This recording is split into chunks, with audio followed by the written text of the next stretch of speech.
জানো, প্রথম যেদিন তোমাকে দেখেছিলাম সেদিন কিন্তু তোমাকে একদমই ভালো লাগেনি। সত্যি?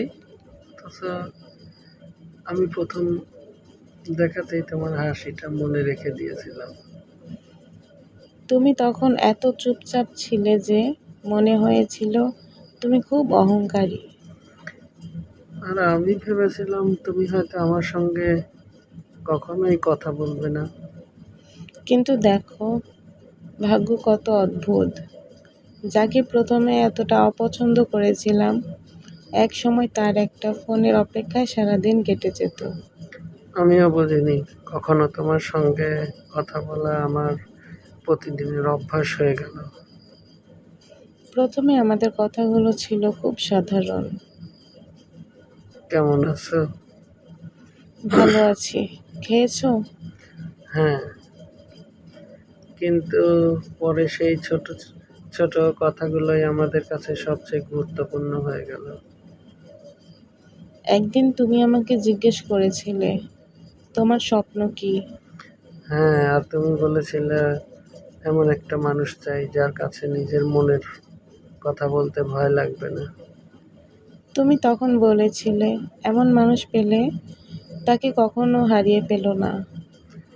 কারণ তখন থেকেই আমি বুঝতে শুরু করেছিলাম তুমি আমার কাছে শুধু বন্ধু নও। তবুও তুমি কথাটা বলনি। ভয় পেতাম কিসের ভয়?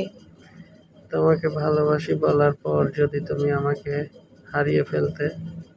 অদ্ভুত, আমিও একই ভয় পেতাম।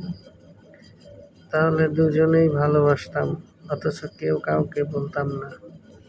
হয়তো ভালোবাসার শুরুটাই এমন, মুখে বলার আগেই মন বুঝে যায়। একদিন অনেক সাহস করে তোমাকে বলেছিলাম, মায়া, তোমাকে একটা কথা বলবো। আমি বলেছিলাম, বলো।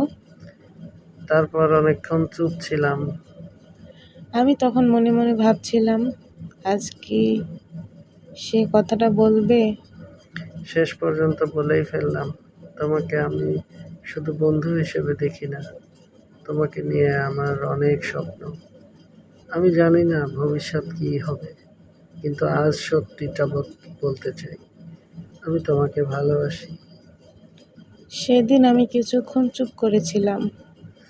সেই নীরবতায় আমার বুক কাঁপছিল। তারপর আমি বলেছিলাম, এতদিনে বললে? আমি অবাক হয়ে বলেছিলাম, মানে? আমি তো অনেক আগেই তোমাকে ভালোবেসে ফেলেছি। সেদিন মনে